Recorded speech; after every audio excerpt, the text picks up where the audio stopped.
Amis milanais, amis rouge et noir, bon retour sur notre chaîne après notre victoire d'hier soir contre le Pisa.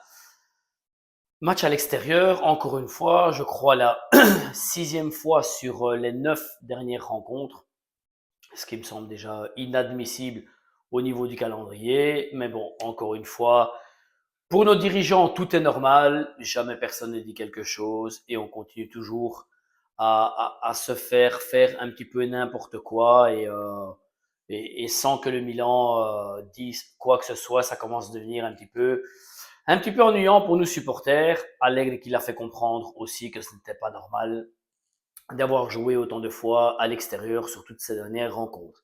Alors, on va commencer aujourd'hui. On va faire un petit compte rendu vite fait de hier par rapport au match. Donc, le match pas très bon, surtout en première mi-temps.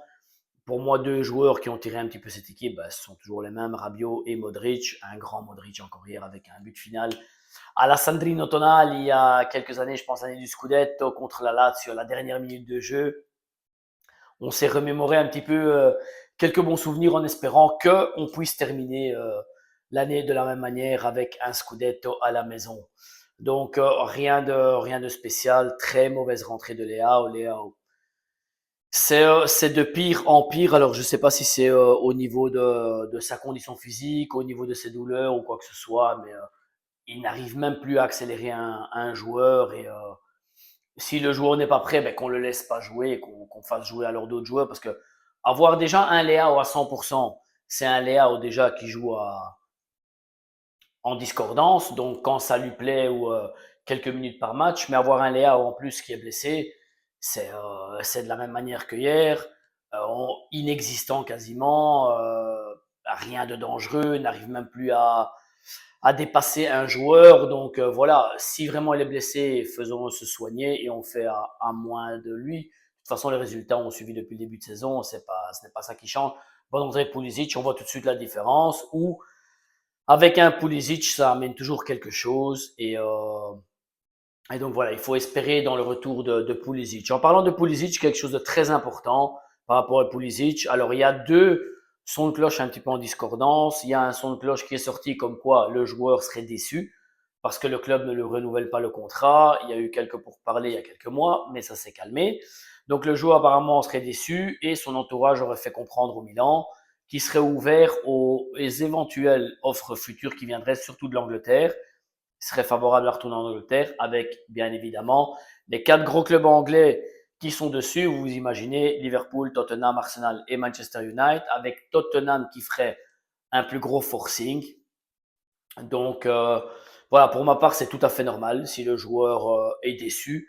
Et d'un autre côté, il y a une autre son de cloche où il dit que le club a repris les contacts avec lui pour prolonger le contrat au-delà du 2028, parce que je le rappelle que Pulisic a un contrat jusqu'au 2027, mais avec possibilité en avec possibilité du Milan de renouveler le contrat d'un an sans demander quoi que ce soit au joueur. Donc, on va dire que le joueur est sous contrat jusqu'au 2028, mais ça va très vite, vous le savez bien, les années passent très vite, donc il faut vraiment clôturer et renouveler le joueur.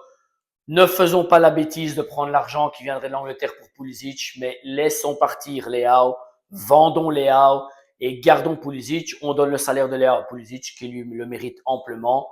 Au niveau de Maignan, 7 millions d'euros net par saison, ce qui serait tout à fait normal parce que pour moi, Pulisic est le joueur le plus décisif de notre équipe. Après, chacun aura son avis, mais pour moi, c'est le joueur le plus décisif avec Maignan de l'équipe.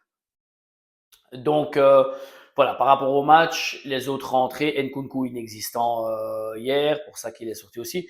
Fulkrug, malheureusement, bonne rentrée, malheureusement taché un petit peu par le penalty raté, mais voilà, ça arrive de rater. Moi, ce qui m'énerve c'est la manière de rater un penalty.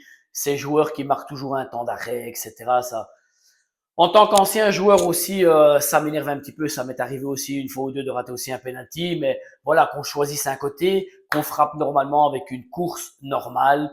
Et voilà, après, si le penalty est raté, c'est une chose, mais ces temps d'arrêt, ça m'énerve un petit peu quand on frappe le penalty. Mais voilà, ça n'a pas eu de conséquences puisqu'on a gagné le match. Alors, par rapport aux joueurs aussi, un petit peu déçu de Tomori hier, pour le moment, pour moi, De Winter est beaucoup mieux en jambes. De Winter qui est en train de progresser. Donc, Quand j'entends qu'on est à 2 pas de renouveler le contrat à Tomori, je suis un petit peu sceptique.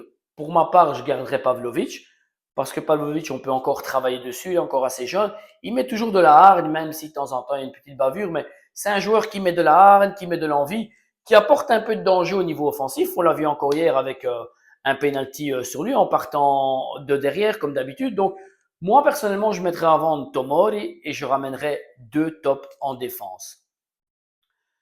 Autre chapitre avant d'en venir au chapitre principal de Monsieur Fabre et l'arbitre, et j'y reviendrai, c'est le chapitre Rabiot. Alors, Rabiot, ok, on peut être fâché sur lui par rapport au fait qu'il est rouspété, par rapport à la carte jaune qu'il ait pris et tout, et à cause de ça, il sera suspendu mercredi contre le Como, et ses cartons jaunes restent, donc ça veut dire que s'il prendra encore une carte jaune, il sera suspendu encore un match.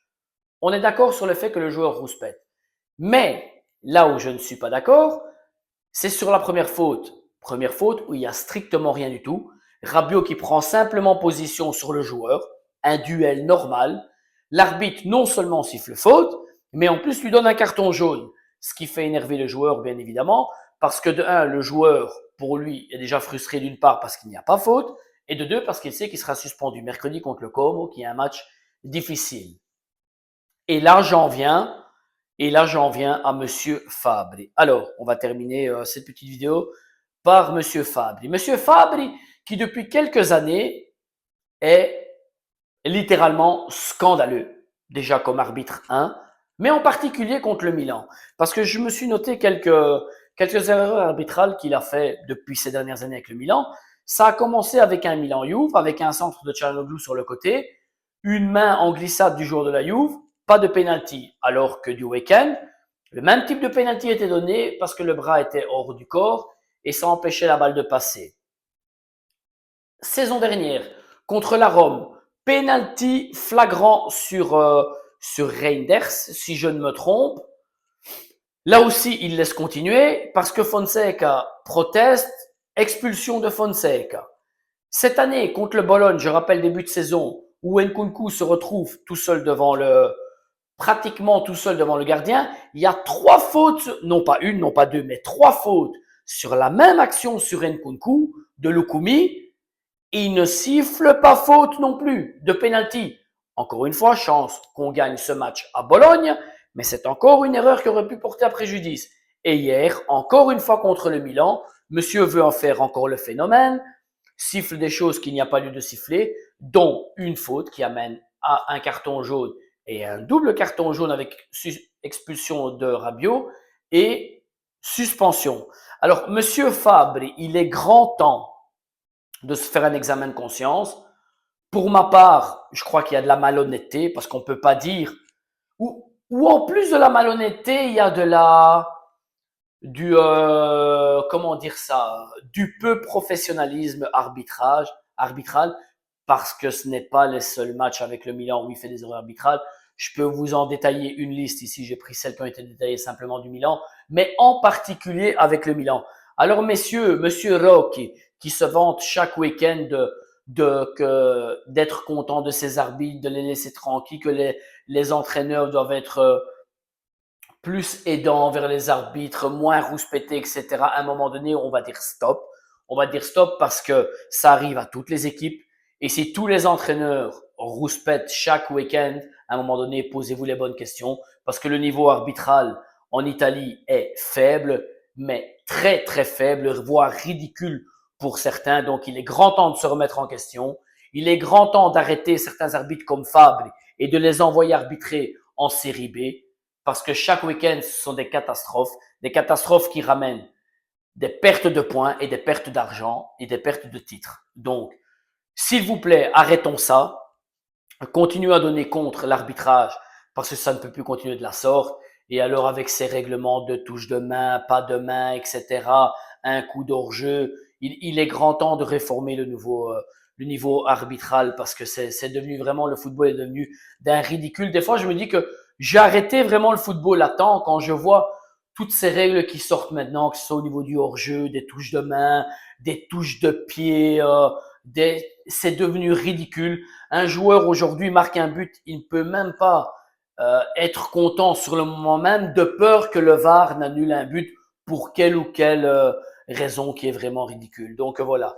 J'espère que ça s'arrangera de ce côté-là parce que on veut voir du beau football, on veut voir des équipes s'amuser et quelque chose de beau à voir à la télévision et pas rien que des réclamations et des rouspétances et devoir entendre le lundi à Open VAR là où on entend les dialogues entre les arbitres qui sont encore plus ridicules de voir s'énerver tout le reste de la semaine par rapport à ce qui est arrivé. Donc voilà, prenons les 3 points, c'est ce qui est le plus important parce qu'on reste collé à l'Inter. L'Inter qui jouera ce soir contre la Juve. Pour ma part, soit une victoire de la Juve ou soit un match nul, mais surtout pas que l'Inter ne gagne. Donc voilà, on sera tranquillement sur le divan à regarder le match, ainsi que demain Napoli-Rome, où là, un petit match nul nous irait très bien. Et nous, en route pour le Como mercredi, match très très important, mais on aura l'occasion de faire des vidéos, que ce soit demain ou lundi, par rapport aux autres nouvelles qui sortiront. Petit like à la vidéo les amis, abonnez-vous, petit commentaire et sempre forza Milan!